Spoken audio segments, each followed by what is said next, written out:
62 bin sterlinden başlayan fiyatlarla. Olea.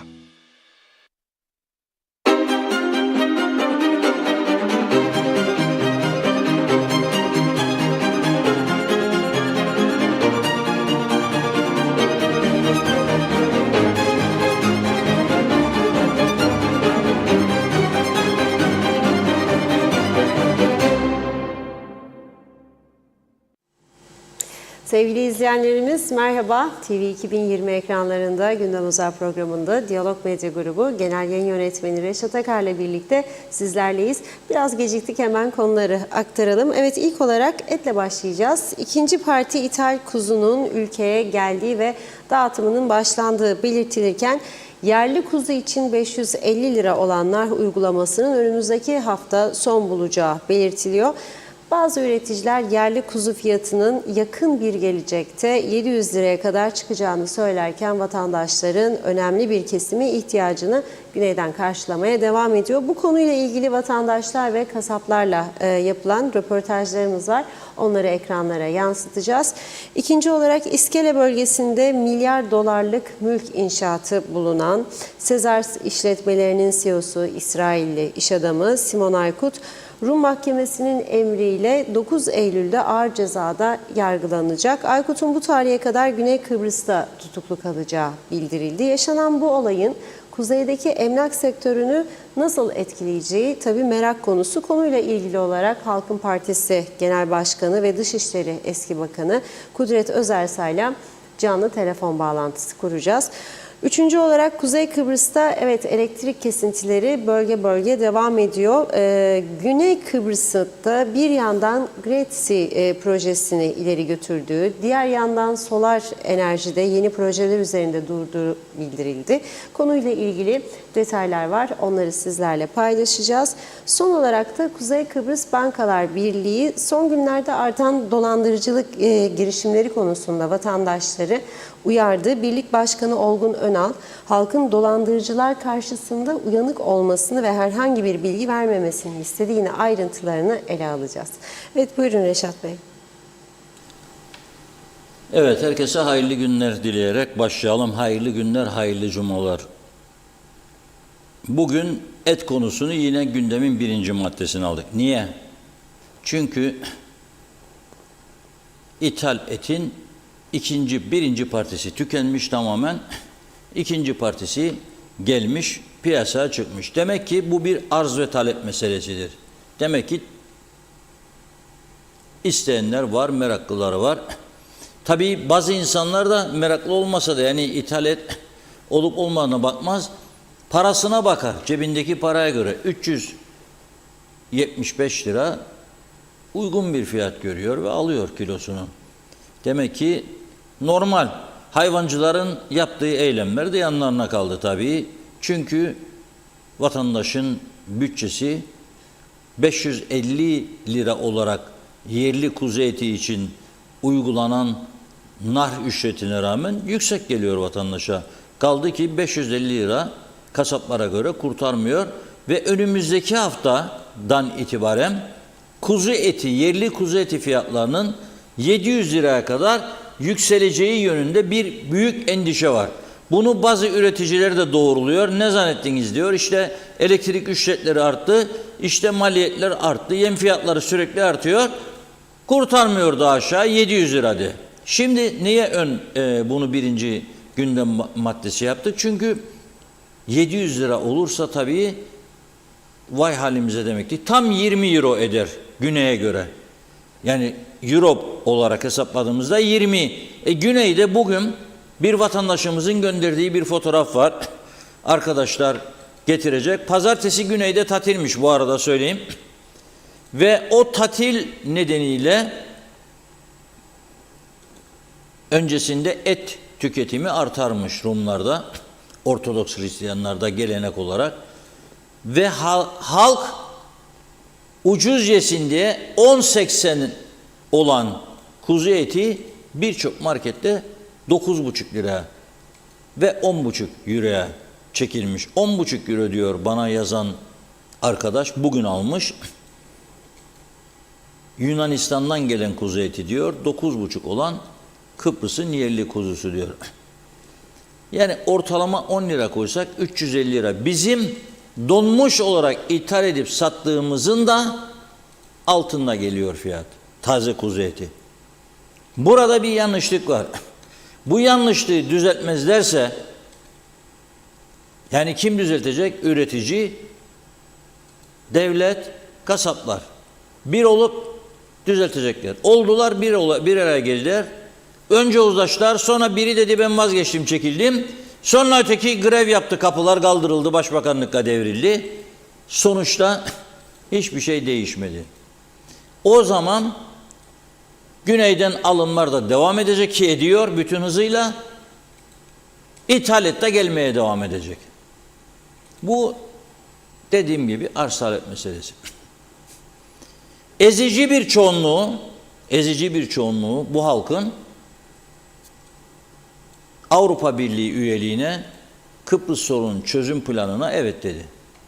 Avrupa Birliği normları eğer güneyde olduğu gibi kuzeyde de uygulansaydı bugün Toprak Ürünleri Kurumu değil, izin alan süpermarketler veya başka ithalatçılar birçok ülkeden et getirme hakkına sahip olacaktı.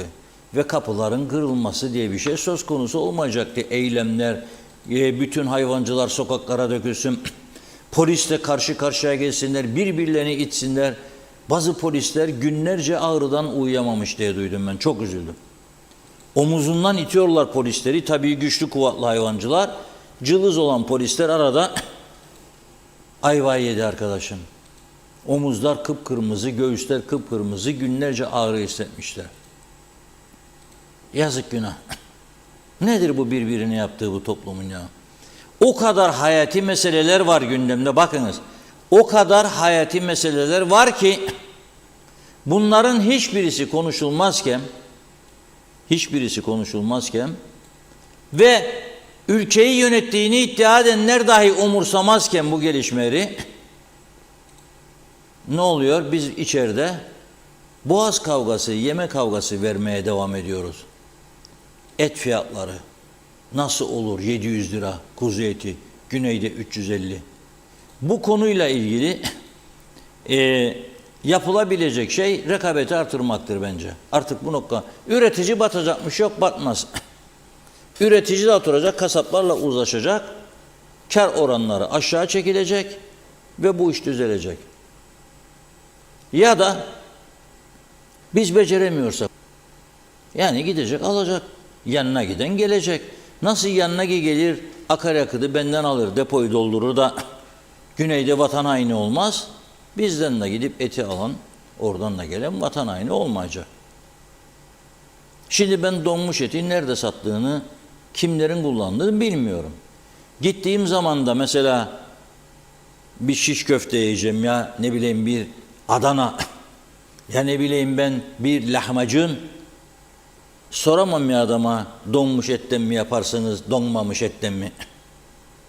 Sinirli bir adamsa kaldırır vurur tepsiyi kafana. Onun için kanaat neyse gittin bulduğunu yiyeceksin. Ha kontrol olsun mu? Tabii ki olacak. Soğutuculu araçlarda dağıtılacak, kontrollü olacak. Ama bunu kim yapacak? Ben dersem ki size bunu bu devlet yapabilir, yalan söylerim. Yapamaz. Bu devletin hiçbir mekanizması tamam çalışmıyor. Ucuz kahramanlığın ötesinde hiçbir tane de ciddi elle tutulur icraat görmedik. Hiçbir sene yoktu. Mesela her gelen iktidar dörtlü koalisyonlarda da, üçlü koalisyonlarda da, ikili de, tek parti iktidarlarında da demediler mi bize %40'ın üstünde kaçak iş gücü var? Yakalayacak, kayıt altına alacak demediler mi dediler. Aldılar mı? Yok. Bence şimdi %55-60'tır kayıt dışı. Dün bugünkü diyalog gazetesine 8 tane Bangladeşli yakaladı polis. 8 tane. Yolda yürürken şüphelendi, durdurdu. Aylarca, yıllarca kaçakmışlar bu ülkede. Ve polis tabii bizim de burada konuşmalarımızı dinliyor onlar da. Yazdıklarımıza da bakıyorlar. Bunları sorgulamışlar bu defa, ilk defa. Siz ama bu kadar zaman ne yapardınız? Nerede çalışırdınız? Aralarından bir kısmı çalıştığı iş yerlerinin adresini vermiş, isimlerini vermiş. Polis diyor ki dün mahkemede yargıca araştıracağız diyor, soracağız diyor. Bu işletmelerin isimlerini aldıklarımızı gidip sorgulayacağız. Sorgulamak değildir sadece. Tutuklayacaksınız da tutuklayacaksınız. 1,5 yıl, 2 yıl sen kayıt dışı nasıl çalıştırdın bu adamı? Sosyal sigortasını niye yatırmadın? Vergisini niye yatırmadın? Bunu sorgulaması lazım devletin. Bu kadar başıboşluk olmaz. Ama yapabilir mi? Sorarsanız bana Çalışma Bakanlığı bunu yapamaz derim. Ben size açık ve net. Yapamazlar. 2 gün çıkacaklar denetime. 3. gün öf püf yorulduk. Bayram tatili biter. Başka bayrama 20 Temmuz geliyor şimdi. 50. yıldır. 50 gün 50 gece çalsın sazlar, oynasın kızlar. İzin verin hepsine, devlet memurlarına. 50 gün izin öneriyorum buradan. Hak eder bu iş. Çıkacaklar o gün nutuk sallayacaklar bize. Şimdiden başladı. 50 yıl falan filan. Girne'den yol bağladık Anadolu'ya. Kolay mı 50 yıla ulaştıysak? Bunun bir mükafatının olması lazım. Nedir mükafat? 50 gün 50 gece tatil. Hem devlet daireleri klima masrafı, elektrik parasından kurtulur. Zaten karayolları var, yollar temizlenmez. Su dairesi var, su borusu patladığında deseyidir. Aynen böyle. Elektrik kurumu var, ağaç dalları arasında kaldı teller dersin, yapacak ekip yok derler. Telefonlar çalışmaz, telefonlar size bildirsin, bakalım. Yeni bir ne yaparsın? Telefon vergisi, daha doğrusu telefon rüşveti alırlar sizden. Olmayan telefonun parası ne demektir? Rüşvet demektir. Sonra da hadi gel bağla telefonu dediğin zaman yoktur telefon derler. Hattımız kalmadı. Ama yaşatacak derler sonra da. Kim ki özelleştirmeye kalkar, karşısında bizi bulur, yok ederek. O zaman geriler bunlar da yok etme bizi. Kurultay var, kurultay biter. Milletvekili seçim var, o biter. Cumhurbaşkanlığı o biter. Belediye o biter. Ara seçim. Ya bir muhtar seçilecek diye dünyanın hangi ülkesinde bir ay önceden seçim yasağı başlar ya? Bir muhtar için. Hangi ülkede var? Maskara ligi der. Rum bizim duruma baktığında ama yalan söylemez adamlar. Maskara ligi. Yani kendi kendimizi bu kadar gülüş duruma düşürmemize gerek yok. Neyse, Ömer Kadir, bugün çok önemli konularla konuşacağımız. Yani bu Simon Aykut'un güneyde 9 Eylül'e kadar tutuklanması büyük bir olay. İsrail ile Rum komandolarının tatbikat yapması ve Hizbullah'ın uyarması çok büyük. Hayati olaylar var. Onlar bunu tartışıyor, bunları konuşuyorlar. Biz burada kuzu çıkarmasını konuşuyoruz harekatın 50. yılında. Ne kadar arada farklılık var, ne kadar kültür farkı var, ne kadar yaşam farkı var. İnanılmaz boyutlarda. İnanılmaz gerçekten. Ama Ömer Kadiroğlu bugün havada, karada, denizde diyerekten röportajları gerçekleştirdi. Hem kasaplar hem vatandaşlar, izleyelim. Et satışlarınız nasıl? Şu anda çok düşük. Neye bağlarsınız? Güneye. Yani güneydeki et fiyatlarının buradaki et fiyatlarının arasında fark olduğu için herkes güneye kayar. Peki biliyorsunuz ülkemize ithalat geldi. İthalat ve halkın bir kısmının güneye kayması etki ediyormuş. Tabii ki eder. Yani bugün asgari ücretli senin etini alırsaydı 250 gram bile 10 kişi gelse 2,5 kilo eder. Ama bugün baktığında onlar bile kaybolur. İthalete döner. Çünkü otomatik olarak asgari ücretli nerede ucuz onu arar. Çünkü geçinmek mecburiyetindedir. Geçim sıkıntısı var. Peki yakın bir gelecekte yerli kuzu fiyatının artacağı söyleniyor. Bu konuda neler söylüyorsunuz? Şu an yani zannetmiyorum yükselsin. Çünkü piyasa durgundur. Piyasa durgun, yani hareketli olaydı, arz ve talebin olaydı kuzunun, yükselebilirdi ama şimdi şu an öyle bir şey yok. Ben şu an eğerim iş yapacak olsam kasaplığı asla tercih etmem. Şu an bugün sabahtan beri fazla bir şey yapmadık zaten neticede. Kurban Bayramı'ndan çıktık. Herkes kurbanını kesti. Evinde mesela dağıttı, dağıtmadığını geri evine koydu. Hala da sabahtan belli mesela ben getirirler bana kıyma kıyarım, parçalarım, ederim. O normaldir. Bir vatandaşlık görevi. Ben para da almam. Yani kesilen, kıyılan kıymaya hiç para da almam kimseden.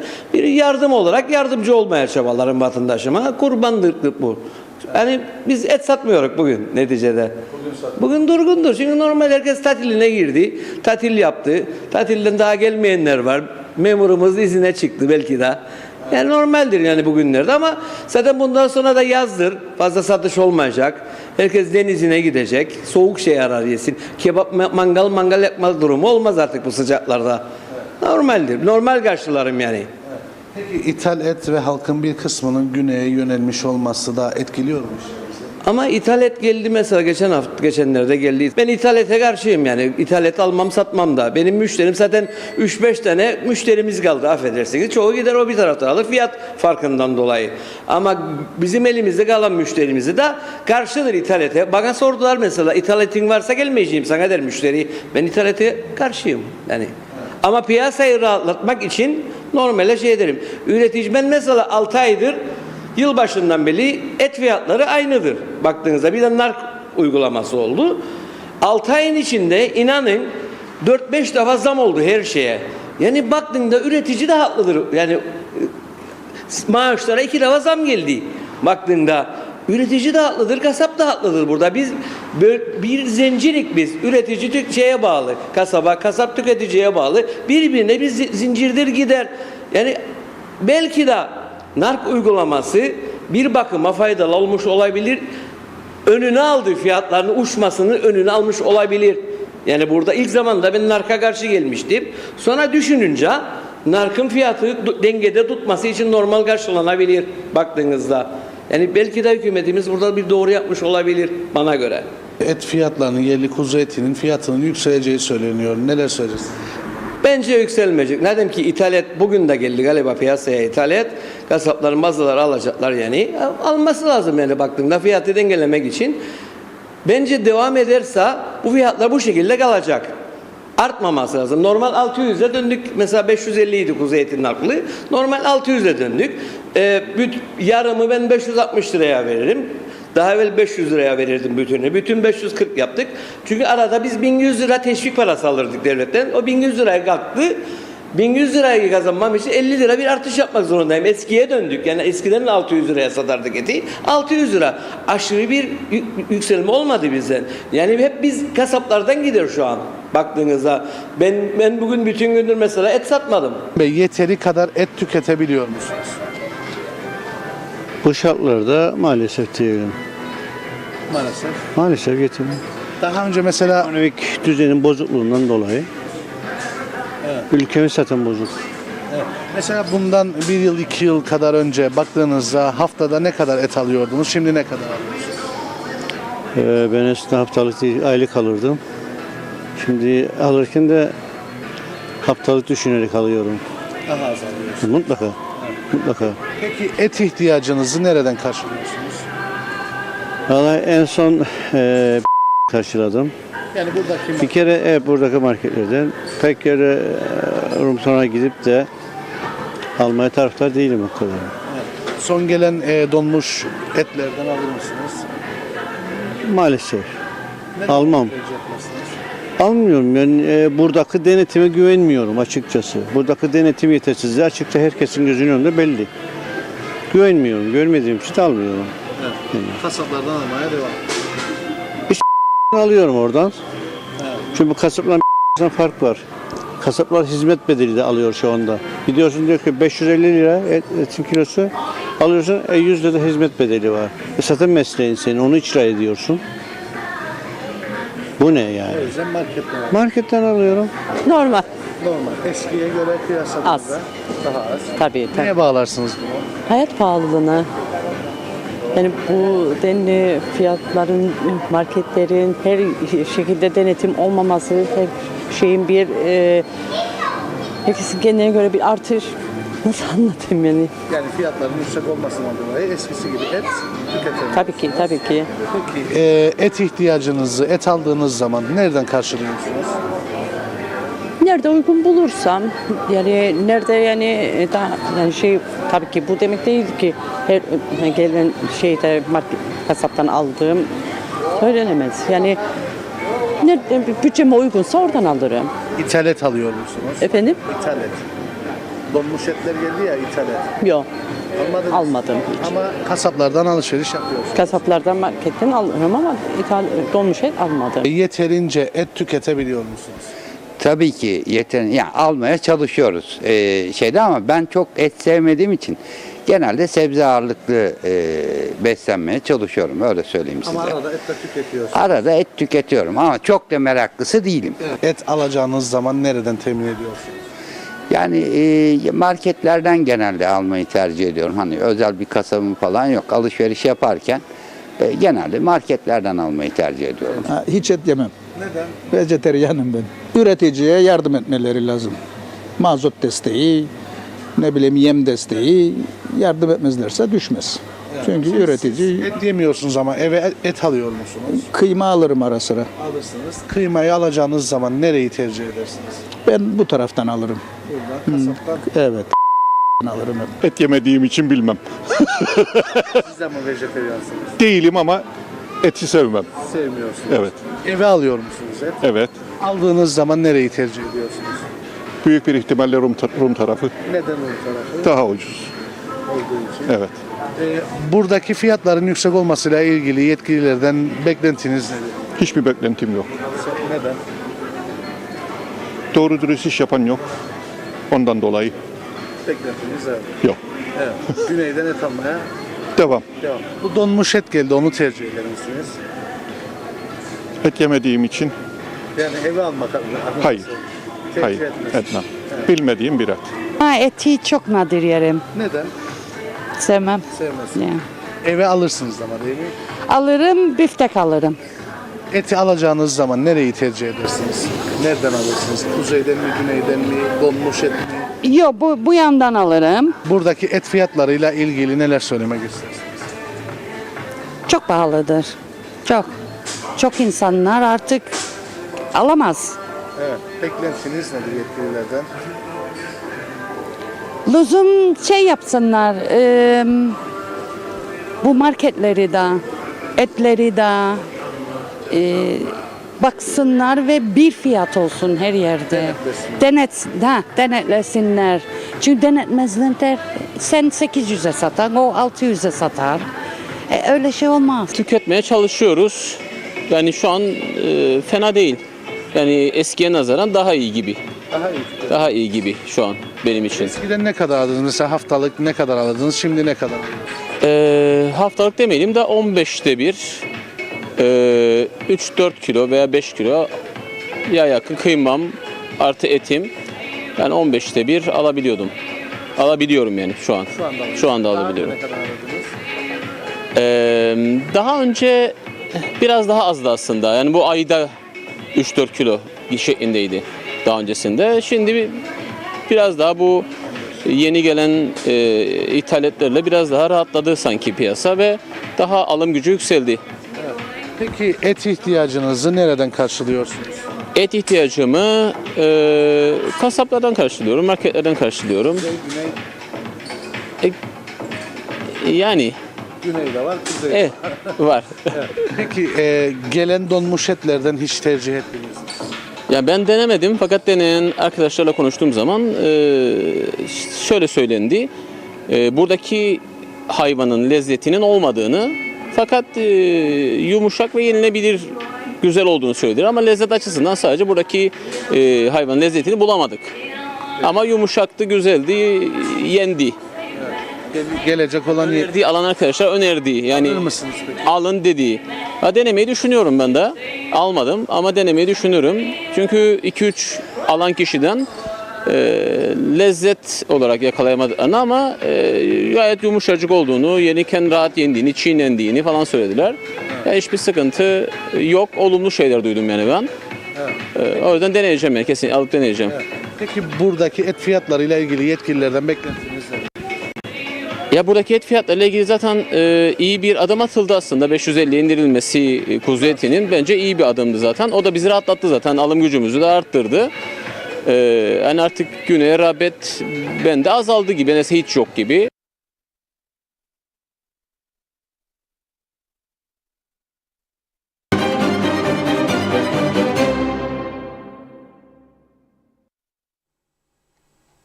Evet, kişinin gelir durumuna göre değişiyor tabii. Kimisi ayda bir defa alıyor, kimisi haftada 2 defa, 3 defa alıyor. Gelir durumuna göre. Bazısı eti çok seviyor, başka yerden kısıyor, ete veriyor. Kimisi eti çok sevmiyor, eti az alıyor, başka yere parayı harcıyor, balık alıyor mesela veya başka bir şey.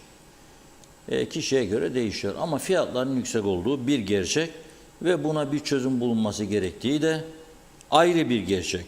Şimdi önemli bir konu var ama tabii bir mesajlarla bir başlangıç yapacağız. Az sonra İskele bölgesi deyince biliyorsunuz bizim oralarda tabii bir 5 yıldızlı değil 7 yıldızlı olduğunu söylüyorlar. Grand Safir açılmış. Ben henüz görmedim. Ama oralarda Sezar bu ismi duymayan kalmadı. Çok büyük yatırımlar var. İskele'den başlayıp Karpaz'a doğru uzayıp gidiyor. Yaklaşık 1 milyar euroluk mülk satışından söz ediliyor. Bu mülkleri yapan İsrail asıllı Portekiz vatandaşlığı olan ayrıca Türk vatandaşlığı olduğu da söyleniyor. Onunla ilgili Rum mahkemesinde bir karar alındı. Bu karar bizi mutlaka etkileyecek tabii ama nasıl etkileyecek? Az sonra bunları konuşacağız ama bir mesajlara başlayalım bundan. Evet, teşekkür ederek hızlıca başlayalım. Şerife Turgay, Derya Erdal Yarkın, Tema Yavaş iyi yayınlar diliyor. İzzet Ahmet'te, Mehmet Şenler kolay gelsin demiş. Mehmet Ali Özdemir, Hüseyin Boşnak'ta selamlar, iyi yayınlar diledi. Ali Cevat'ta, Reşat abi diyor senin kalemine karışan önüne bakmalarını öneriyorum. Mustafa Özcan yine elektrikler demiş. 40 senedir çözüm bulamadılar. Hükümetçilik oynarlar, bıktık usandık artık. Sibel Serin kolay gelsin, huzurlu bir hafta sonu diliyorum. Yeni haftada güzel haberlere. Mehmet Uluçaylı ben İskele'de denemek için donmuş et aldım, ithal et almış. Denedik, beğendik. Caner Şevik Girne'de kuzu eti 900 lira. Arif Mustafa Cüce bence kaçak yaşamda en büyük sorumluluk işverenler. Bakan Bey de oy kaygısından onları koruyor. Nokta. Hanife Dursun, Mustafa Koca, Zarif İnce, Ergün Yahat iyi yayınlar diledi. Murat Çevik de. Mustafa İnanç Altuner. Evet anlatın diyor. Başbakan da gezer Manchester'a gidiyor. Başbakan kaçtı Kıbrıslılardan. Timur Boşnak kapılarda et yakalayan gümrükçülerin çıkarı ve kârı nedir diye sormuş. Merak ediyorum diyor. Ayrıca kaçaklarla ilgili cuma namazı camiye gidiyorlar diyor. Oradan kimlik kontrolünden kaçakları tespit edebilirler. Hasan Nihat Erduran işverenler suç işler, emekli zarar görür, ödenmez, deport olur, af çıkacak patronlar kabul etmez. Özlem Ayşe Gedikoğlu binlerce kaçak işçi, yüzlerce kaçak işçi çalıştıran işveren var adada. Nazime Nalbant Londra'dan herkese selamlar. Kucak dolusu kolay gelsin demiş. Güzel hafta sonu dilerim. Yine duyduklarımıza üzülüyoruz demiş. Bu kazaların önlemini alsınlar.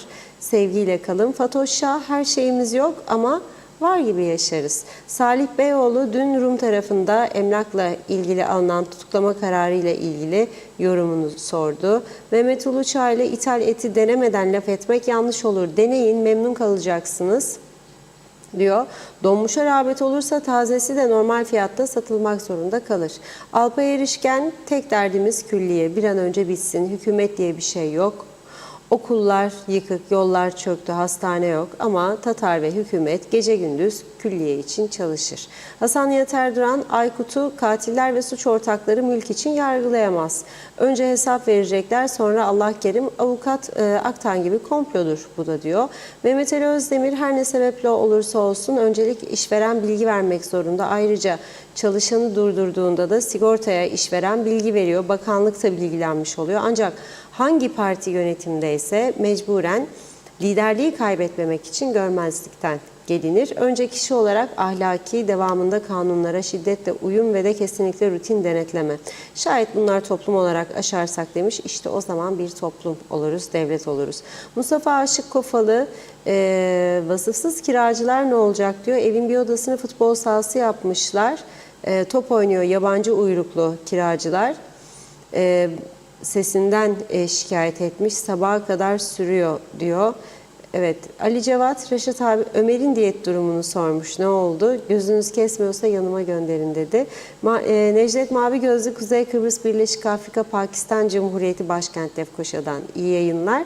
İsrailli iş adamının Eylül ayında davası görülene kadar tutuklu kalmasına karar verilmiş. İnşallah sağlam bir hapis cezası verilir. Yabancılara satılan emlaklar durur. Memleket yabancı insanlarla doldu. Bu Rum arazileri üzerine yapılan evleri satanların da ceza almalarını, satın alanların da ceza almalarını canı gönülden istiyorum. Yeter artık demiş. Her yeri parsel parsel satıyorlar. Memleket bu evleri alanlar yüzünden bayağı nüfus artışına sebep oldu. Görüyoruz. Bizi idare ettiklerini sananların gözleri görmüyor mu? Arabalardan yollara çıkamaz olduk. Nüfus artışına hayır demiş. Salih Taşkın Yaradan'a kul. Güneyde et yoğurt ucuz. Uçak bileti Londra'ya beleş diyor. Kuzeyden Türkiye'ye uçak bileti ödenemeyecek durumda. Kızıldeniz'de dünya dalış merkezine, denize 05 yıldızlı otelde Larnaka'da bir hafta her şey dahil 28 Temmuz'da direkt uçuş sadece 735 euroymuş. İnanılmaz ama gerçek dedi. Hemen şöyle kaldığımız yerden devam edelim. Erol Topçu hayırlı yayınlar dilemiş. Osman Önem'de Hüseyin Derici. Hazır konu karayollarından açılmışken diyor, İskele'de otelden Harnuk fabrikasına kadar olan bölgede akrabalarımız artık süremez olduk demek istiyor. Tarla yolları daha iyi demiş, boşuna vergi öderiz. Saygılar dedi. Bakıyorum hala Akyollar iyi yayınlar diliyor. Sayar Eker, güzel hayatımızı neye? Kasapların ellerine vermeyelim. Denizde balık diyor. Tavuk kalmadı, varsın mandıralarda koyunlar hür olacaksa dansa başlasınlar, aç kalmayız. Necdet Mavi Gözlü, İsrailli iş adamının eğer varsa vatandaşlığı iptal edilmeli dedi. Ulus Barani, bizi yönettiğini idare edenler yolsuzluk yaparak banka hesaplarını şişirirlerken ben de domuz eti ucuz olduğu için yemekten şiştim demiş. Numan Boğaç iyi yayınlar diledi. Mehmet İnancı, Reşat Bey Kıbrıslı etsiz olmaz, yaşayamaz diyor. İlla ki et, kıyma ve Kıbrıs yakında krize girecek gibi diye de eklemiş. Mehmet George karşılığı çok şükür üreticiyi batırdılar. Hala daha hükümet bir önlem almadı, denetleme yok diyor. Hüseyin Nuroğlu iyi hafta sonları dilemiş. Emir Ali Tatlıdil'i de okuyalım. Külliye'nin karşısındaki park sanırım yabancı şirket tarafından yapılıyor. Çünkü 16 plakalı kamyonlar çalışıyor orada diyor. Güliz Önsal da iyi yayınlar diledi. Mehmet İnancı, elektrikler kesiliyor, sular az akıyor, et fiyatı yakıyor. Kıbrıs yanıyor Reşat Bey, ne olacak bu ülkenin hali demiş. Necdet Bey, bana hükümet yetki versin, her gün yüzlerce kaçak çıkarayım, gözlerine görsünler. Yakalananlar sadece kontrol edilenler, kontrol edilmeyenler de binlerce dedi. Fevzi Teke de hayırlı yayınlar dilemiş. Yine devam edeceğiz. Çok mesajımız var. Teşekkür ediyoruz. Buyurun. Evet, Afik Grup Direktörü CEO'su Simon Aykut'la ilgili tabii yorumlar geliyor sizden de. Az önce de söylediğim gibi İskele bölgesinde milyar euroluk yatırımlarıyla tanınan İsrailli iş adamı. Bir iddiaya göre İzmir doğumlu kendisi ve Türk vatandaşlığı da var.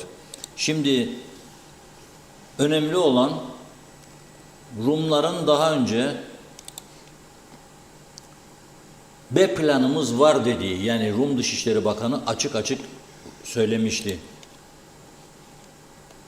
B planımız var mülklerle ilgili. Kuzeydeki Rum mülklerinin satışıyla ilgili önlemleri derinliğine tartıştıklarını ve B ve C planlarını da hazırladıklarını söylemişti haftalar önce. Ama bunlar uygulamaya girmedi diye tabii cesaretlenmiş olacak ve İsrail'e uçmak için Güney Kıbrıs'a geçiyor. Larnaka'dan uçacak. Tabii mesafe Larnaka'dan olunca çok kısa. Diğer şekil Türkiye'ye gidecek, Türkiye'den geri gelecek. Saatler ister. Buradan 35-40 dakikada Tel Aviv'e iniyor. Dolayısıyla bir cesaret alıp Derinle kapısından güneye geçiyor ve Güney Kıbrıs'ta Rum polisi tarafından tutuklanıyor. 7 Haziran'dan beri tutuklu bulunuyor.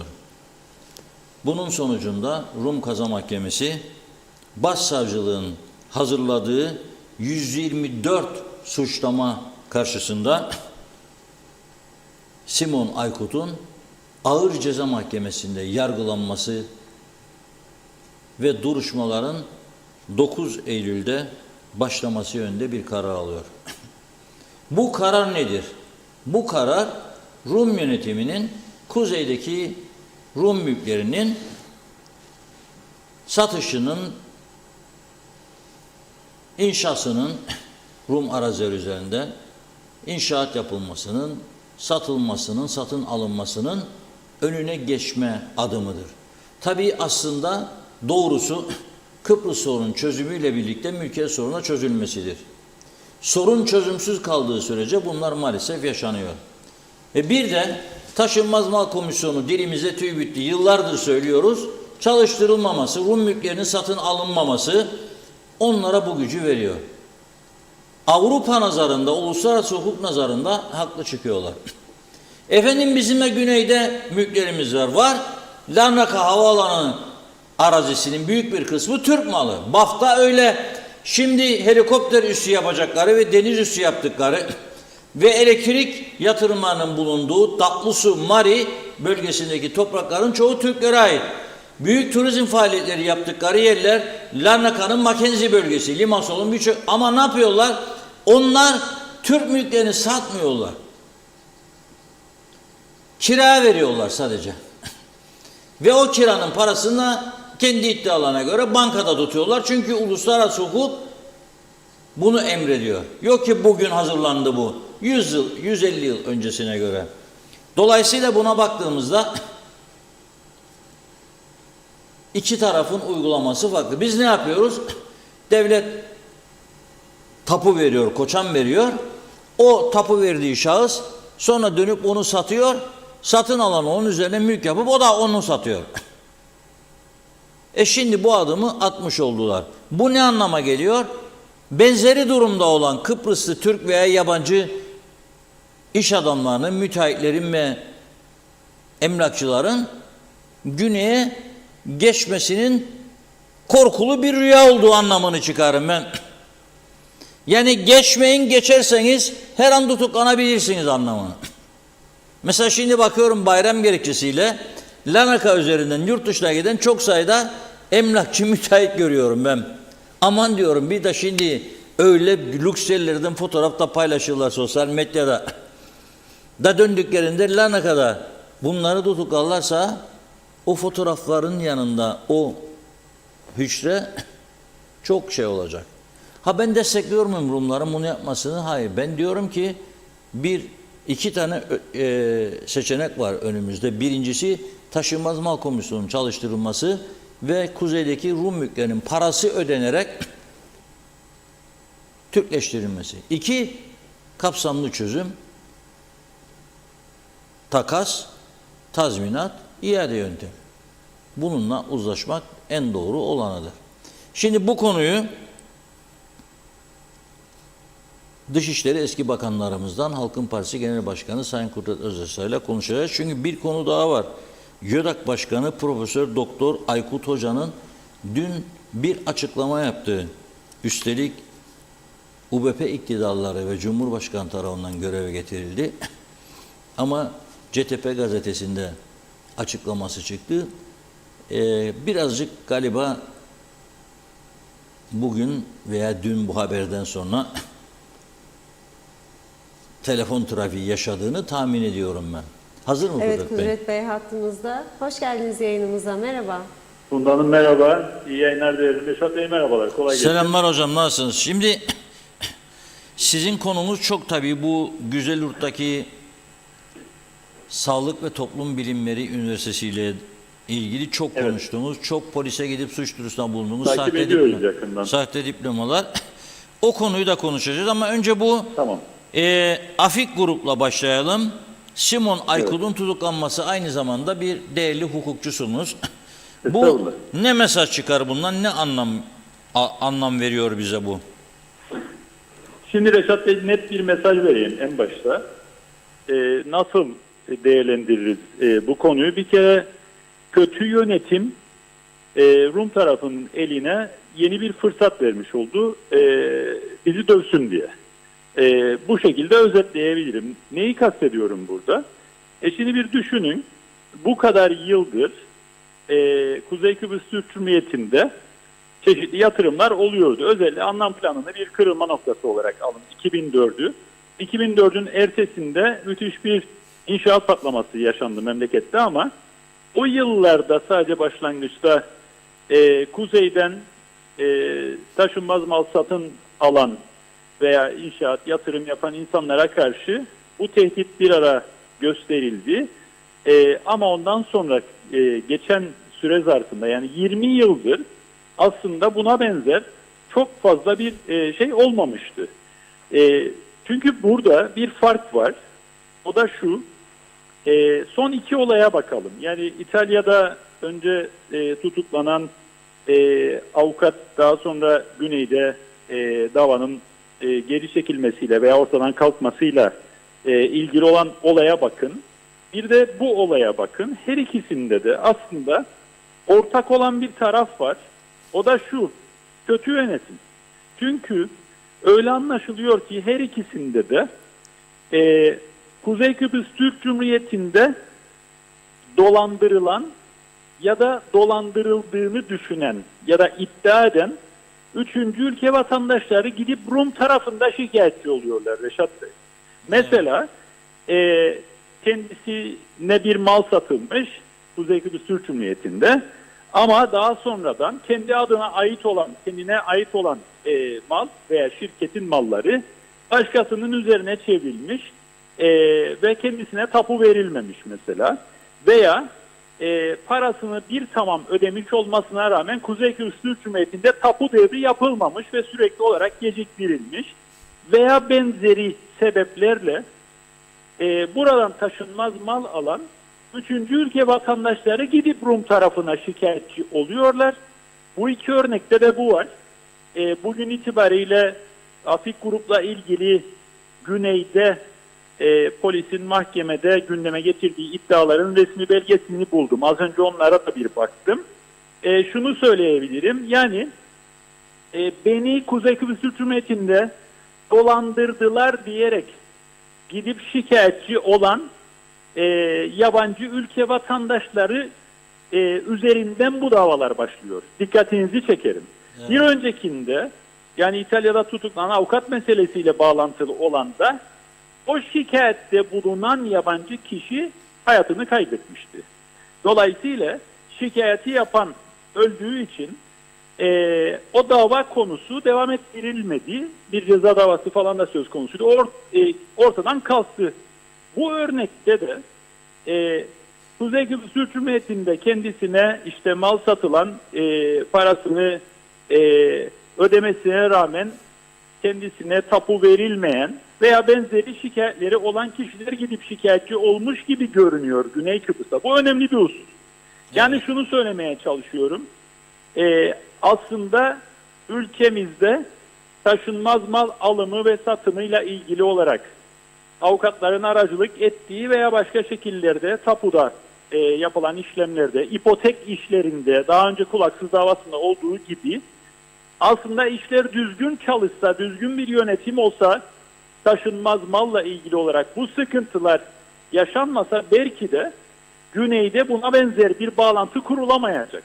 Çünkü Güney'de geçerli olan ceza yasasının ilgili maddelerine atıfta bulunmuşlar. Pek çoğu doğrudan doğruya fraudulent transaction in immovable property diye başlıyor. Yani bir nevi dolandırıldığını söyleyen insanlar üzerinden süreç başlamış gibi görünüyor. Oradan Rumlar tutup bunu nereye bağlıyor? zaten o arazi bir Kıbrıs Rum'a aitti. Biz de bu konuda şehadet aldık. 74 öncesinde Kıbrıs Rum'a ait olan bir araziyi aldılar, böldüler, parsellediler, geliştirdiler, üzerine inşaat yaptılar, sattılar. Mal sahibinin rızası olmaksızın bu arazileri geliştirdiler noktasına kadar uzatıyorlar bunu, ama başlangıç noktası bir Rum'un 74 öncesinde mal sahibi olan Rum'un şikayeti değil Reşat Bey. Başlangıç noktası bu 74 öncesi mal sahibinin rızası olmadan geliştirilen malın satıldığı üçüncü ülke vatandaşı. Evet, yabancı Burada tarafı. dolandırıldığını söyleyerek gidip o tarafta şikayetçi olunca süreç böyle başlıyor. Yani özetlemem gerekirse kötü yönetimle burada bu işler böyle salmalım oğlum saldırdım oğlum misali kendi halinde bırakıldığı için pek çok mağduriyetler yaşanmaya başlandı ve o mağdur olan insanlar ya da mağdur olduğunu iddia eden insanlar gidip Rum tarafına şikayetçi oluyor. Rumlar da zaten dünden razı bu gibi konuları siyaseten istismar etmeye, Kıbrıs Türk tarafını sıkıştırmaya, zorlamaya bunları alıp kullanıyorlar. Dolayısıyla buradaki taşınmaz mal alım satım işlerine özellikle ipotekli olan mallar konusuna ve özellikle insanlardan parayı tahsil etmesine rağmen tapu devrini yapmama noktalarına bir an önce bir disiplin getirmek şarttır. Tedbir almak şarttır. Aksi halde bu şekilde istismar böyle bir noktaya kadar varır. İkincisi de bilgi güvenliği ve veri gizliliği konusu çok daha yaşamsal bir önem kazandı bu davalarla birlikte. Neyi kastediyorum? Tapudan, devletin çeşitli birimlerinden evrak, bilgi ve benzeri şeylerin çıkmasını önlemek şarttır. Çünkü eğer bu yapılabilirse bu davalar güneyde tutmaz. Ama eğer bu yapılamazsa ve bu bilgi, veri akışı devam ederse devlet bu anlamda devlete bu anlamda bir ciddiyet kazandırılmazsa ceza davaları güneyde çok daha kolay tutabilir. Tekrar hatırlatıyorum, son 20 yılda buna benzer şeyler olmazken son dönemde bunların oluyor olması bu söylediğim iki hususla, yani kötü yönetim ve bilgi güvenliği, veri güvenliği ile doğrudan ilişkilidir diye düşünüyorum. Şu anda yaşadığımız sorunları Rumlar bu şekilde davranarak çözebilirler mi? Hayır, çözemezler. Kuzeyde taşınmaz mal satışını engelleyebilirler mi? Hayır, engelleyemezler. Çünkü dünya piyasasında bir kısım bundan çekinecek ama bir kısım gene de bundan çekinmeyecek. Gelip bu taşınmaz malı almak isteyecektir. Piyasada dengeler değişecek çok büyük bir ihtimalle. Belli bazı milletten olanlar belki de bu piyasadan çekilecek, başkaları gelecek veya dediğiniz gibi İsrail vatandaşları gene de bunu yapmaya devam edecek ama güneyden uçmayacak, kuzeyden ve Türkiye üzerinden uçmaya yönelecek. Dolayısıyla şunu söylemeye çalışıyorum. Evet, bizim yapmamız gereken bir şeyleri var ama Rumların bu attıkları adımlar da bu sorunu çözmeyecek. Bu sorunu bir noktaya getirmeyecek. Hatta kendi başlarının başka şekillerde ağrımasına da sebebiyet verecek. Çünkü unutmayalım, bahse konu iş adamı daha yakın zamana kadar Güney Kıbrıs'ta da yatırımları olan bir iş adamıydı. Dolayısıyla İsrail'in son dönemde Rum tarafıyla yakınlaşan ya da Rum tarafının İsrail'e yakınlaşan ilişkileri bağlamında siyaseten bu konunun siyasi bir krize dönüşme ihtimali de vardır Kıbrıs Rumları açısından. Dolayısıyla onu yaşayıp göreceğiz. Onu düzelteyim. Bugünkü Rum basınına göre bu şahsın güneyde hiçbir yatırımının olmadığı, hiçbir de bağının olmadığı mahkemeye yansıdığını. Ama daha önce Rum basınında öyle yazıydı. Evet, ama grup defalarca Afik grubun Rum tarafında farklı bir isimle yatırım yaptığı. Olabilir. Ama şimdi başka ortaklarının olduğu, ondan sonra kuzeye gelip yatırım yapmaya başladı. Defalarca Rum basında yer aldı. Evet. Ama Gaza Mahkemesi yargıcı Nikol Grigoriou demiş ki yoktur hiçbir yatırımı. Hiçbir şey de yok, ikameti de yoktur falan demiş şeklinde. Dün ceza davası çocuklar da var. Dolayısıyla onlar ve onların hisseleri üzerinden, başka şirketler üzerinden muhtemelen vardır. Şimdi tabii bu konu öyle bizim tarafın sessizliği sizin de dikkatini çekiyor mu? Hiç bu konuda yorum yok. Ha, dikkat ettiniz mi? Şey konusunda Amerika ile Rum Dışişleri Bakanı ile Amerika Dışişleri Bakanı arasındaki stratejik işbirliği anlaşması 4 gün önce imzalandı. Ama bizim yönetim kadrosu bayram tatilindeydi o günlerde. Tatildeydiler. Müthiş bir anlayışla karşılamak geziyorlardı. Tatilde tebrik mesajları falan filan, hatıra fotoğrafları. Hiçbir tepki yok. Bugün baktım arka arkaya gelmeye başladı. Ha dedim, Ankara'dan herhalde bunlara mesaj geldi. Oğlum ya buna olsun bir tepki gösterin be dediler herhalde. De konuşmaya başlar. Ama bu Aykut konusunda hiçbir şey yok. Simon Aykut konusunda tek kelime yok. Halbuki en azından demeleri lazım. Yahu çözümü reddettiniz. Ondan oldu bunlar. Gelin bize eşitlik hakkımızı verin. Yani yok ki ben savunuyorum o politikayı. Bir şey söyle bari, sen de söylemiş ol. Yani senin tarafındaki yatırımlardan dolayı bu oldu. Ama Reşat Bey, bir hatırlatma yapayım. Az önce sizin söylediğiniz taşınmaz mal komisyonu konusuyla ilgili bir ara bu gündemde ön plana çıktığı için İtalya'daki gelişmeyle bağlantılı olarak pek çok şey söylendi ama somut olarak adım atma konusunda gene bir ağırdan alma var. Somut adımlar atılıp bunların görünür kılınması Kıbrıs tarafının elini güçlendirebilir taşınmaz mal komisyonuyla ilgili. Şu anda öyle somut adımları pek görmedik değil mi? Bu önemli bir husus. İkincisi de taşınmaz malla ilgili az önce söylediğim, yani mesela bizim tarafta yıllar önce bir kulaksız meselesi var biliyorsunuz. Yabancılar buradan taşınmaz mal alıyor ama ipotekli bir malın üzerine yapılan villalardan aldıkları için sonradan ödedikleri mal ellerinden alınıyor insanların ve çok ciddi mağduriyetleri yaşanıyor. O dönemde o günden bugüne bu son dönemde yaşanan olaylara da baktığımızda buna benzer bir takım mağduriyetler yaşanan, kendi içinde iyi çalışmayan bir sistem var şu anda. Bu konuda mesela tedbirler alınmış olsa, adımlar atılmış olsa çıkıp bir şey söylemeye yüzünüz olur en azından. Evet. Daha kolay tepki verebilirsiniz. Doğru. Ama şu anda buna dair çok somut bir şey göremedik yani şu ana kadar. O zaman hemen hızla geçelim. Şimdi dün Yeni Düzen Gazetesi'nde Cenk Mutluyakalı'ya konuşmuş YÖDAK Başkanı Profesör Doktor Aykut Hoca'nın şöyle bir ifade kullanıldı. Yakın bir zamanda önemli bir sarsıntı olacak. Böyle bir iddiada bulundu. Bugün haber müdürümüz Özlem Hanım kendisiyle uzun bir konuşma yaptı, konuştu. Bir yanlış anlamalar var falan filan demiş. Ben Özlem Hanım'a dedim ki dün bu açıklama yayınlandıktan sonra büyük bir ihtimalle kendisine hesap sormuşlardır. Nedir bu yaptığın, senin memleket falan filan, vatan elden gidiyor. 50. yıl falan öncesi. Ondan dolayı geri adım atmış olabilir dedim. Ama bir sarsıntının olacağı başka sarsıntıların siz daha önce ima etmiştiniz. İma etmiştiniz. Yalnız şöyle diyorum, mesela o açıklamanın bir yerinde 8 tane tıp fakültesi var diyor.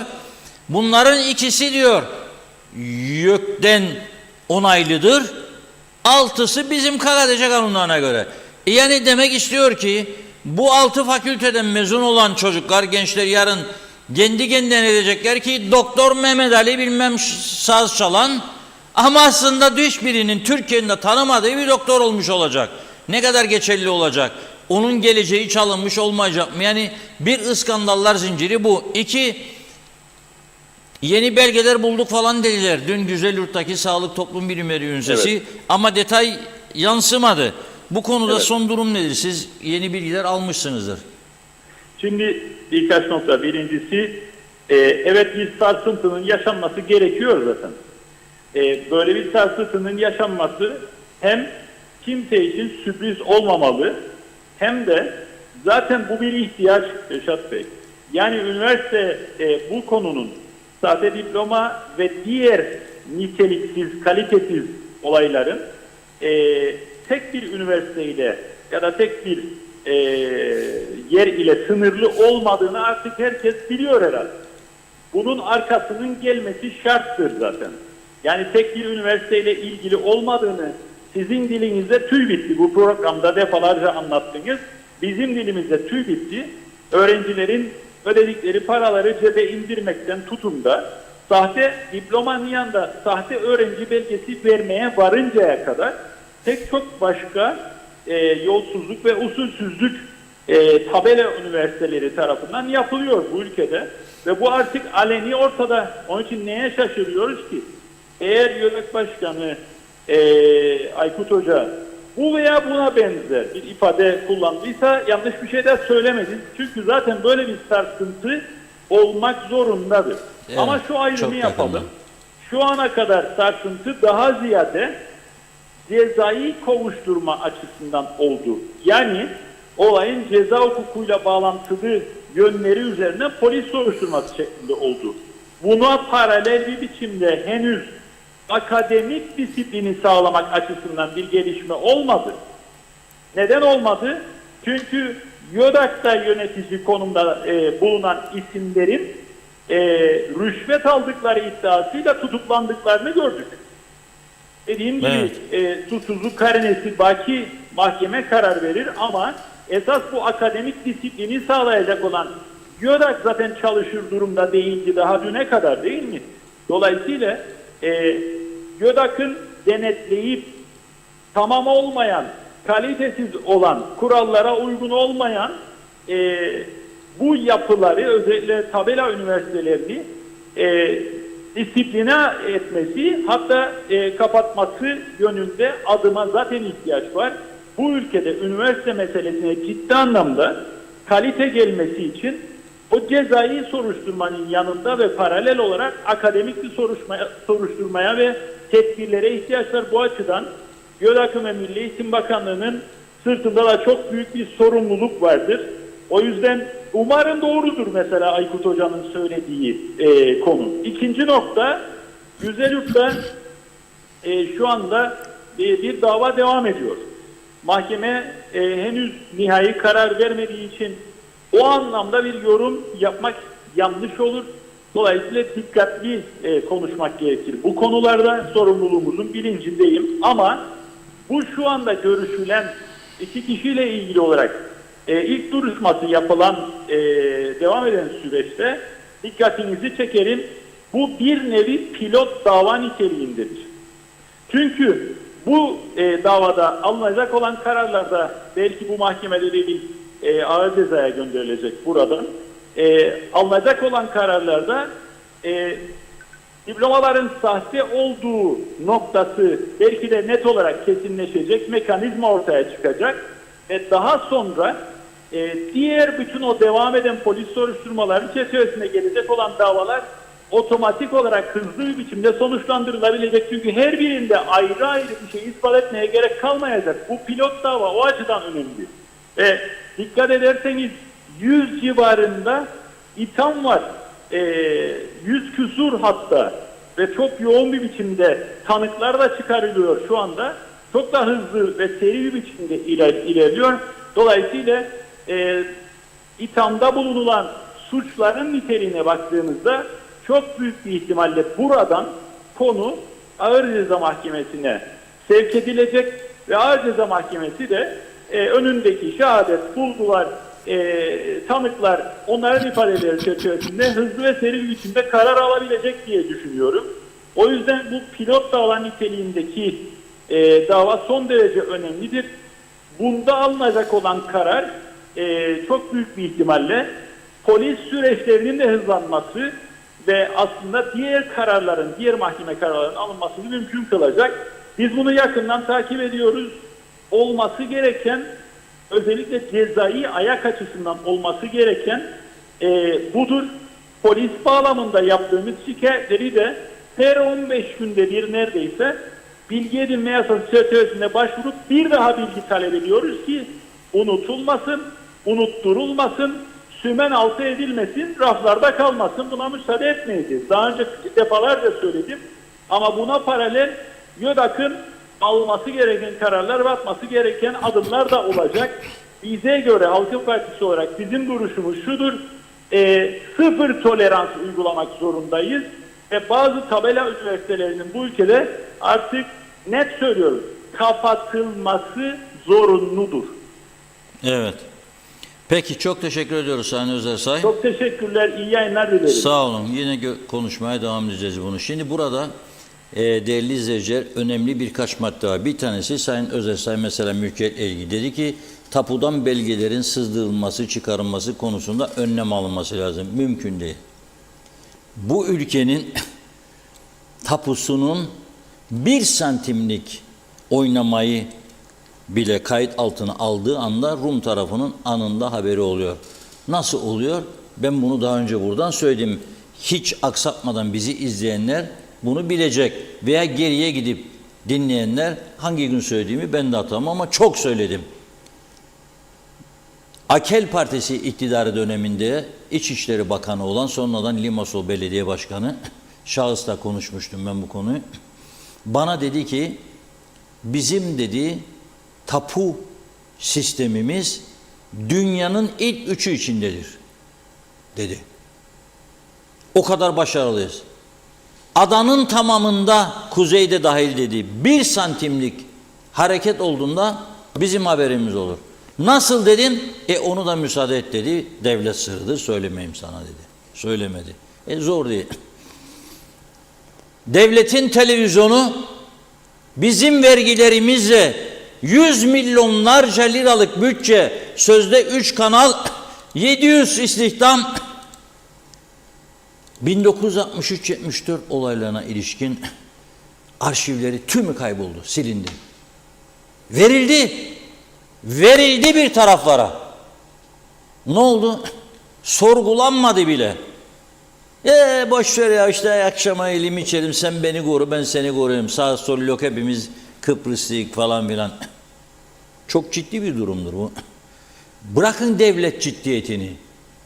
Bırakın devlet ciddiyetini. Şirket ciddiyetiyle bağdaşmaz. Aile ciddiyetiyle bağdaşmaz. Çocuk evden senin altınlarını çalıp atacak mesela, satacak, gidip verecek birine ve sen onu hey ya bırak falan. Olur mu böyle şey? Oluyor işte bu ülkede. Gelelim üniversite konusu. Dikkat edin. Milli Eğitim Bakanlığı diyor adı değil mi? Çok sayıda memuru var mı? Var.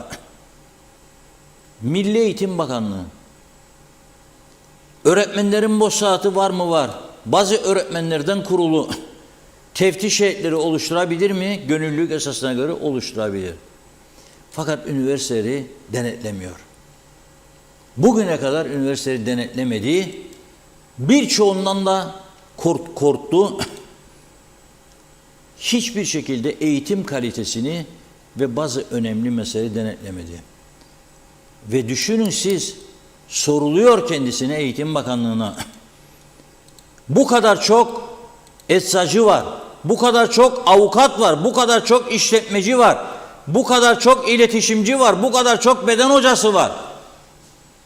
Hiç olmazsa yerlilere bunu kısıtlama, kontenjanları bir süre kapatma düşünceniz yok mu? Cevap, vallahi ona YÖDAK karar verir. Biz Eğitim Bakanlığı karar vermeyik. YÖDAK'a soruluyor. YÖDAK, vallahi onun kararını üniversite verir. Yani siz teslim ettiniz üniversite patronlarına bu ülkenin her şeyini. Neyi konuşuyorsunuz ya?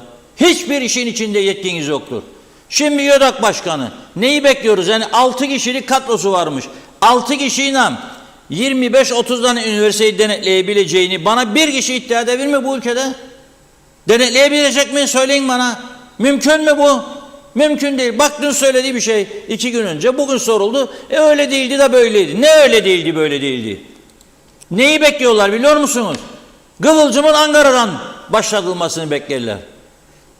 Güzelur Sağlık ve Toplum Bilimleri Üniversitesi'nde eğer üniversitenin Türkiye Büyük Millet Meclisi'nde üye olan, MHP milletvekili olan sahibi bizim polise gelip şikayette bulunmasaydı veya aracılarla şikayet etmeseydi burada bir şey olmazdı ki.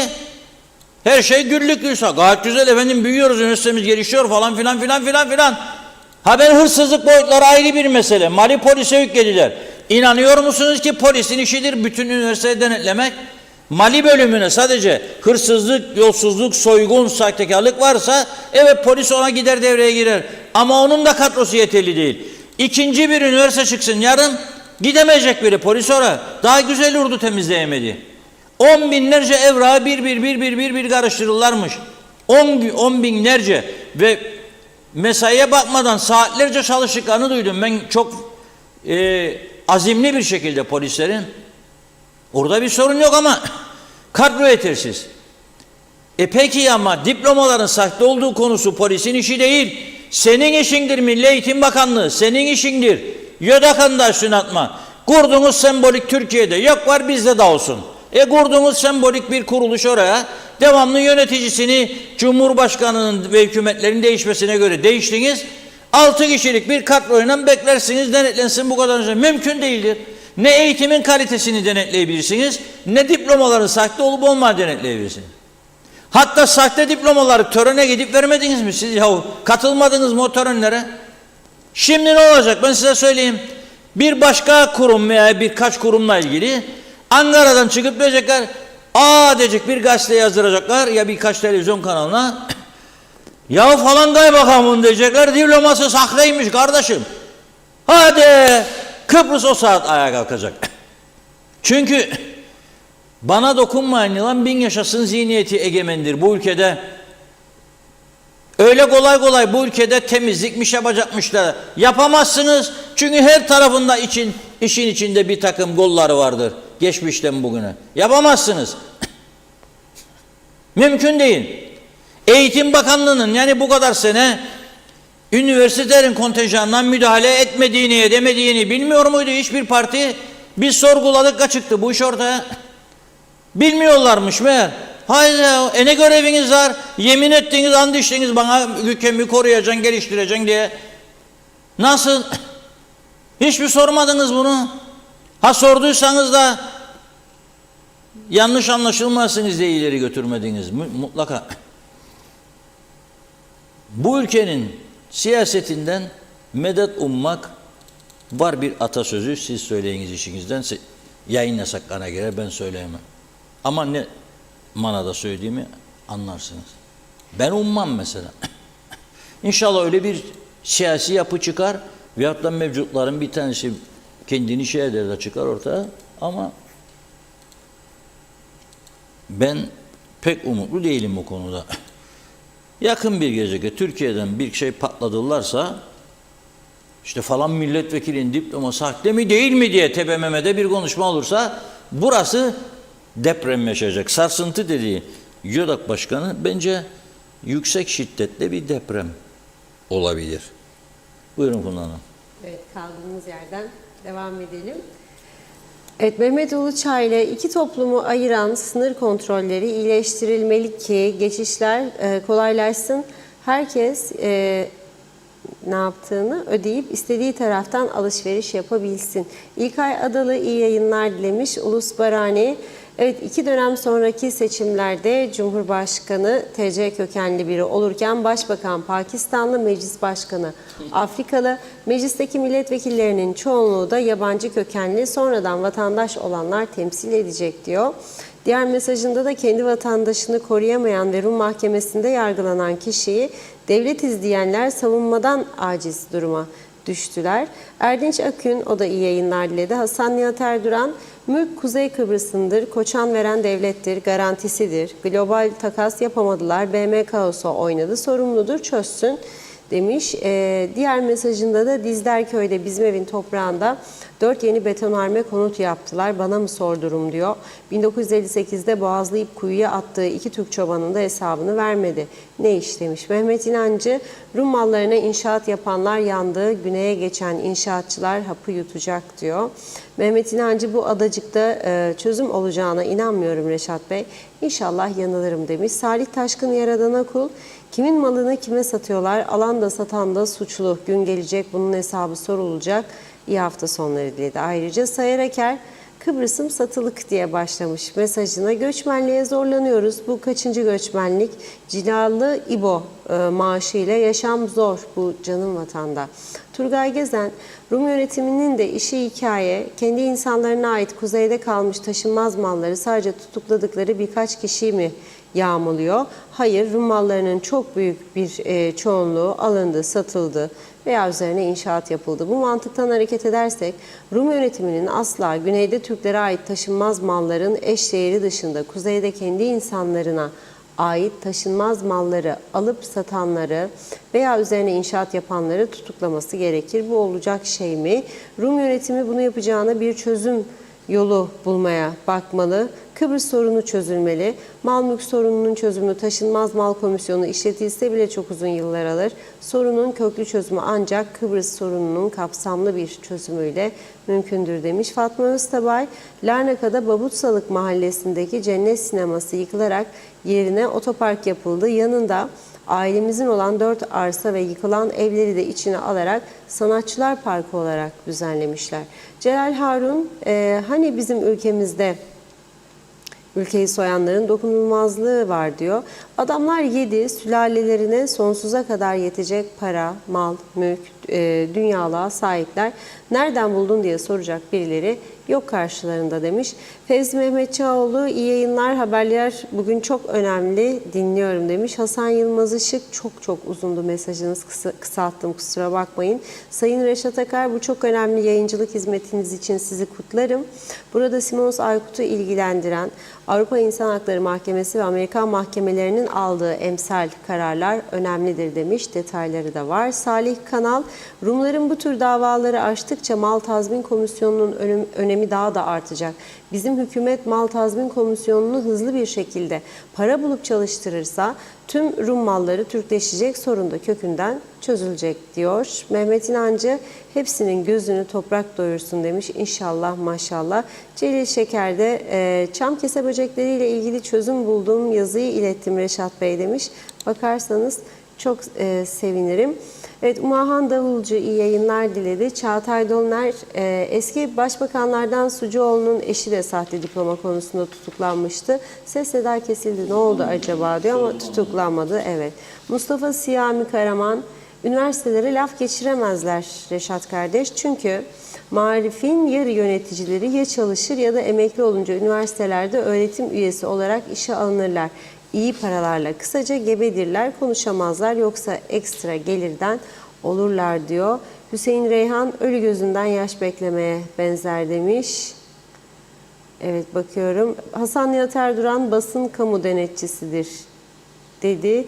Necdet Mavi Gözlü, Reşat Bey için çetesini unuttu diyor. Bakıyorum şimdilik tamamladık gibi. Teşekkür ediyoruz. Buyurun. Evet, geçmiş bayramınız mübarek olsun bir daha. Bayramlaşma seansları devam ederken Kuzey Kıbrıs'ta güneyden bir haber almıştık. Fransa'nın ünlü Meridian şirketi 22 milyar, tekrar ediyorum, 22 milyar dolarlık dünyanın değişik ülkelerinde yatırımları var. 22 milyar dolarlık yatırımları var. Bu şirket İsrail, Güney Kıbrıs, Yunanistan arasında deniz altından döşenecek kablolarla elektrik projesine katılmayı kabul etmiş. Rumlar bu konuya çok sevindi. Ve hemen bunun arkasından bir açıklama geldi. 1 Temmuz ile 4 Temmuz arasında Limassol'da çok önemli bir konferans var. Bu konferansa Almanya'nın 8 büyük enerji şirketi katılacak. Almanlar güneş enerjisi, solar enerji sistemleri konusunda oldukça uzmanlar. Böyle görüntüler vardı, gelecek şimdi inşallah maşallah, dua ediyorum. Okuyunca ben hemen geliyor. Bu enerji şirketleri şimdi ekranda ne geldiğini, ne gösterdiğini de anlatacağım sizlere. Biz burada hani dövünüyoruz ya, Ya işte gene bu teknecik, gene bu elektrik kurumu, Kıptek, Allah bilmem gayretsin, bilmem ne olsun, bilmem ne. Çok çekecek bunu, çok bağıracak. Sonuç nedir? Sonuç var mı? Sonuç yok. Şimdi biz bu tarafa 8 Alman'ı getirseydik dövecekler burada Almanları. Bizim işimize, iç işlerimize falan da peşkeşle gene de falan dövecekler. Ve yapıda müsaittir, dövmelerine izin veren bir siyaset sistemi var. Çünkü dövdürmezse oy kaybedeceğini düşünür. Sen ne vereceksin bu ülkeye ya? Nasıl ayakta tutacaksın? Nasıl eşit egemen tutacaksın? Hiç böyle bir şey olabilir mi ya? Olmaz. Olmaz.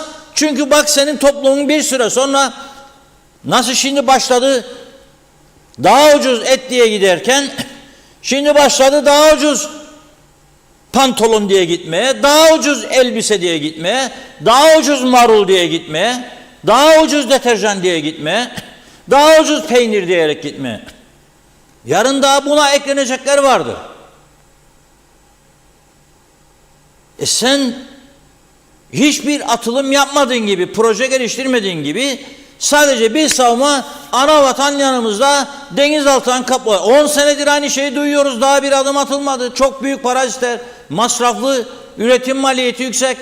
Adam sana diyor, gel diyor denizden yarı fiyata vereyim, kabul etmiyorsun. Kirlilik yok diyor. Bakın geçen gün bana bayram gecesi bir vatandaşımız, oralarda Esentepe, Çatalköy'de oturuyoruz zannediyorum. Dedi uyuyamadım, balkona çektim dedi. Bir teknecik böyle zehirli dumanlar, videoydu zannederim, böyle kısa bir video çekti gönderdi bana ya da fotoğraf. 2 gündür durur gündemde. Bakar mısınız siz? Gece bir vakitte çekmiş bunu kadın ve gönderdi bana. Bu zehir, evleri de görüyorsunuz değil mi oralarda? Oralardaki insanlar bu zehirli soluyarak yaşıyor. Bakın şaka bir tarafa. İşin ciddiyetini anlayabiliyor muyuz ya biz? Yani kebap, et, kuzucuk, muzucuk, mangalcık, şeftalicik da biraz da bunlara bakalım. Neden bu kadar kanser patlaması var? Neden bu kadar insanlarda bir yığın sağlık sorunu gelişmeye başladı? Bunlar düşünme gibi bir şeyimiz yok maalesef. İhtiyacımız yok. Tamamen bırak gitsin. Araba freewheel'de gitsin, nereye vurursa vurdu artık. Yani topluca intihar mı bekleniyor? Hiçbir adım yok. Şimdi bu enerji şirketleri niye geliyor? Rumlara teknoloji satmaya. Ve biraz önce o gelen ilk video vardır. Bir beyefendi konuşuyor. Arkadaki sistem. Bu gelecek 8 firma arasında bir tanesi, yine Alman tabii, Soliterim gruptan. Bunlar, bu gördüğünüz sistem var ya burada, İzmir'de Avusturyalıların çalıştırdığı bir ambalaj fabrikası varmış. Avusturya, Alman kardeş, yani ana vatan Türkiye, yavru vatan Forever Tiyarensi gibi. Şimdi Avusturyalı şirkete Alman kardeşi, arkadaşı, destekçisi 3 milyon euroya bu sistemi kuruyor. Tamamen güneş enerjisini alıyor ve bir teknolojiyle bunu soğutucuya çeviriyor. Ve o fabrika olduğu gibi air condition istemeden, hiç elektrik tüketmeden soğutuluyor. Dev bir tesis var tabii orada, ambalaj tesisleri. 3 yılda da amorti edecek kendisini diyor. 3 yılda da amorti edecek. Yani 3 yıldan sonra bedava üretim maliyetini düşürmek için, maliyetleri düşürmek için uyguladıkları yöntemler. Şimdi Güney Kıbrıs bunu da yapacak. Biz bu tarafta zehirlenirken ve her ay 2 ayda bir zamların altına inlerken elektrik zamlarının, hem burada sanayi zaten çok düşük, az miktarda bir sanayi var. Gerileyecek veya durma noktasına gelecek. Hem turizm durma noktasına gelecek. Çünkü oteller bunlarla baş edemeyecek. Bir taraftan pahalılık, ücretlerde artış, gıdalarda artış, diğer tüketim malzemelerinde artış, alkolde artış, elektrikte artış, susuzluk, rekabet gücünü kuzey yitirdiği zaman, o zaman ekonomi topluca iflas demek mümkün. Ben bunu gündeme getiriyorum. biraz kulakları oynatsınlar. Bizi böyle 3-5 tane şairin baskı tehdit sözleriyle idare etmesinler. Bu iş teknecik işi değildir artık. Elektrik meselesi Kıptek işi değildir. Kıptek'tekilerini sen işten çıkarma. Ne yapacaksan yap. Ama bu iş yeni teknolojiye açılma işidir. Yeni teknolojiye ayak uydurma işidir. Güneş enerjisine, güneş enerjisinin elektrik üretimine, solar enerji, bir yığın önlemler var. Öyle sistemleri tartışacaklar diyor Rum basını geldiklerinde.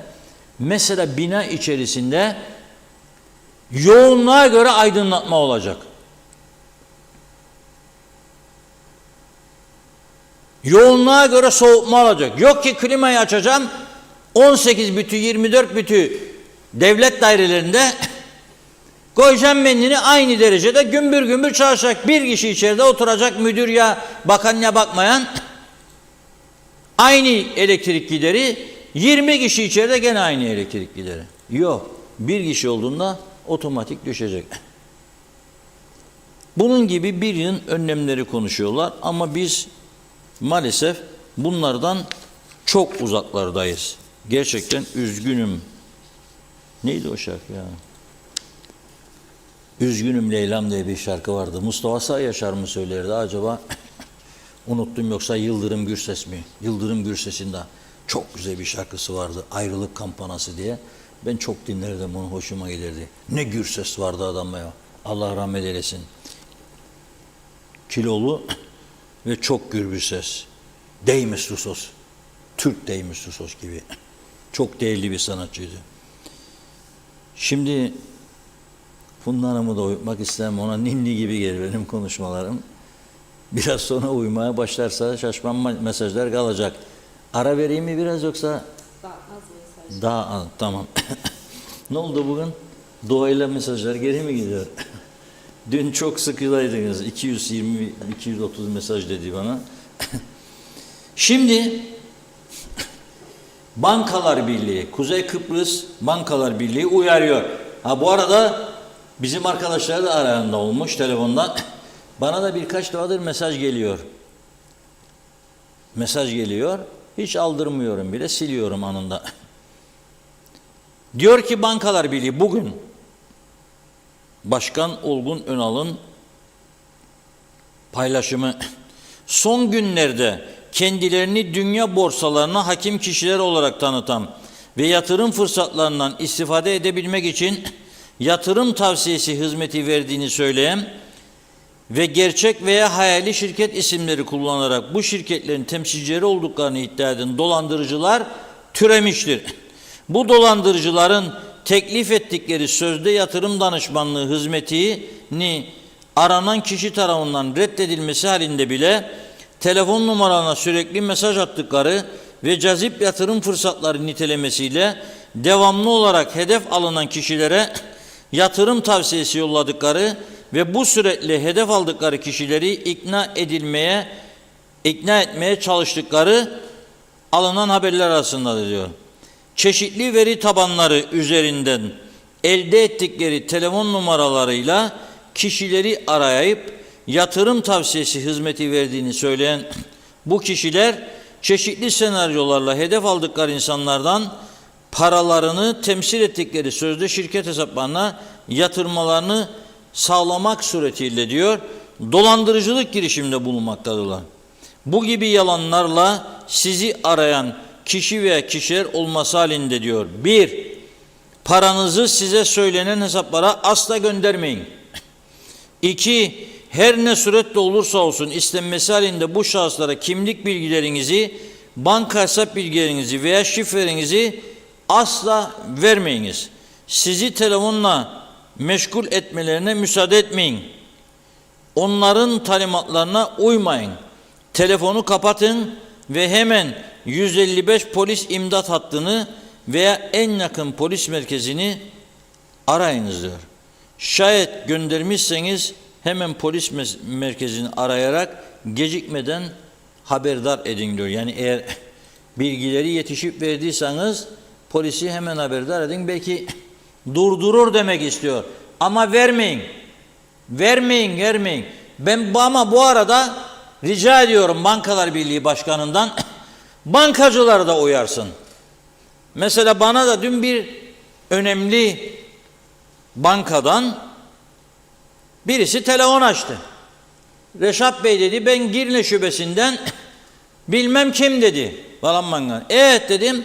Sizin hani bir dedi şirketin dedi çalışanların bir dakika ya, bu telefonluk bir iş mi? Ben senin o bankadan aradığını nereden bileceğim? Bir, kim olduğunu nereden bileceğim? İki, nasıl seninle şirket çalışanlarının hesaplarıyla ilgili konuşma yapacağım? Bu çok yanlış bir yöntemdir. Arayan kişi doğru olabilir, yani gerçek bankacı ve o şubeden olabilir. Ama bu yanlış bir yöntemdir. Bu kadar dolandırıcılığın olduğunu söylüyorsanız bana, ki doğrudur, bizim arkadaşlara da arayanlar olmuş, bana da son bir ayın içerisinde 4-5 defa mesaj geldi, duruyor mesajlar, da bazılarını sildim, bazıları duruyor. Ya olur mu böyle bir şey? Sizin üyeleriniz de yapmayacak bunu. Randevu isteyebilir, gelebilir veya randevu verip size bir davet edebilir. Bu yöntemler devam etmemelidir. Çok yanlış bir yöntem. Bu konuda gerçekten Bankalar Birliği bütün bankaları uyarması lazım. Dolandırıcılığın had safhada olduğu bir dönemde buna dikkat etmek lazım. Genelde arayanlar yurt dışı arıyor. Türkiye hatlarından biliyorum ben bunu. Bu kadar çeteleşme vardı. Onun için dikkatli olunuz. Kesinlikle ve kesinlikle tanımadın mı beni teyzeciğim, işte ben bilmem bankadan senin hesapçığını da işlediydim de falan. Kesinlikle inanmayın. Git işine deyin, kapatın telefonu suratına. Telefonundan olmaz böyle bir şey. Kapatın, konuşmayın. Bu uyarıyı sizlere aktarmış olayım. Ve mikrofonu Funda Hanım'a uzatayım. Buyurun. Evet, tamam. İstediğiniz şarkıyı söyleyin vallahi. Hemen söylüyorum şimdi. Ramazan Sonergil iyi yayınlar dilemiş. Hasan Nihat Erduran, taşınmaz mal komisyonu tek taraflı işler, hukuksuzluk bu. Biz Türkler neden açık değil diyor. Yine Hasan Bey, 2028'de TC-KKTC Interconnect biter. Sonra yeşil enerjinin önü sonsuz açılır. Bu arada sulama suyu 275 kilometre hat içi borular geldi. Kazılar da bitecek. Organik ürünlere geçiş olacak. Kanser azalacak, sağlık giderleri azalacak doğal olarak diyor. Güney Interconnect'te suya katılırsa anlaşma kolaylaşır dedi. Necdet Mavigözlü bugün evin yakınında bir markete gitmiş. Sabun aldım diyor burada, indirimli 49.90. Güneyde 4 paketi 2.95 euro, 3 euro olsa 105 lira. Kuzeyde 4 tane indirimli 200 lira. Hadi buyurun demiş. Son olarak Sayar Aker'de TV 2020 hür basının hür sesidir. Teşekkürler dedi. Tamamladık. Biz de çok teşekkür ediyoruz. Buyurun, son eklemek istediğiniz. Şimdi bir son dakika haberi geldi bana. Ama ne kadar doğrudur bilmiyorum. İddiaya göre bu Afik Grup direktöründen sonra Rum arazisi üzerinde inşaat yaptığı gerekçesiyle sıradan bir vatandaşı tutuklamışlar bugün. Öyle bir iddia geldi bana. Önümüzdeki çarşamba günü de mahkemeye çıkarılacakmış. Bakalım görelim. İsim yok, detay yok. Bana gelen bilgi bu yönde. Göreceğiz. Yani bu durum karşısında Bayan Holguin'in görev süresinin 3 ay daha uzatılmasına karşı çıkanlar, lütfen bu işin Vatan Millet Sakarya nutkuyla olmayacağını anlayalım. Birleşmiş Milletler'le irtibatı kesmeyelim. Temasları kesmeyelim. Konuşmaya önem verelim. Tartışmaya önem verelim. Böyle bir şey yapmak vatanı ve milleti bir tarafa teslim etmek değildir. Tam tersi, haklarımızı savunmak son derece önemlidir. Çünkü durum hiç de iç açıcı değil. Yani güneye her yer... gitmesinler gavura. Olmaz öyle şey, gitmesinler gavura. Bu da Avrupa tutuklama emirleri çıkar, hiçbir yere gitmesin. Dön babam, dön dikili taşın etrafında. Böyle hayat mı olur? Yani siz bu kadar yer gezeceksiniz, gideceksiniz de vatandaşlar tutuklanacak, olmaz. Sonra sıra siyasilere de gelebilir. Çok sayıda siyasinin Rum mülkü vardır. Hepimiz biliyoruz değil mi? Yani o tarafa da sıçrasa iş ne olacak? Daha ciddi bir boyut alır diye düşünüyorum. Evet, bugünlük bu kadar. Yarın Değil. tatil tabii, Evet. cumartesi günü. Değil dedi. Hemen ben masal şey dedim. Yarın tatil diyordum. O yarın buluşmak üzere diyeceğimi düşündü. Yok tatildir yarın diyor. Tabii yarın tatil, pazar günü yeniden buluşmak üzere. Olur mu? Olur. Olur dedi. Ha bak ilk defa oldu bu. Pazartesi yeniden bir arada olmak umuduyla hoşça kalın diyoruz. Güzel bir hafta sonu olsun inşallah. Kazasız belasız trafik kurallarına da dikkat edelim. Görüşmek üzere. Evet, teşekkür ederek tamamlıyoruz sevgili izleyenler. Ben de sağlıklı güzel bir hafta sonu geçirmenizi diliyorum. Yeniden görüşünceye dek hoşça kalın.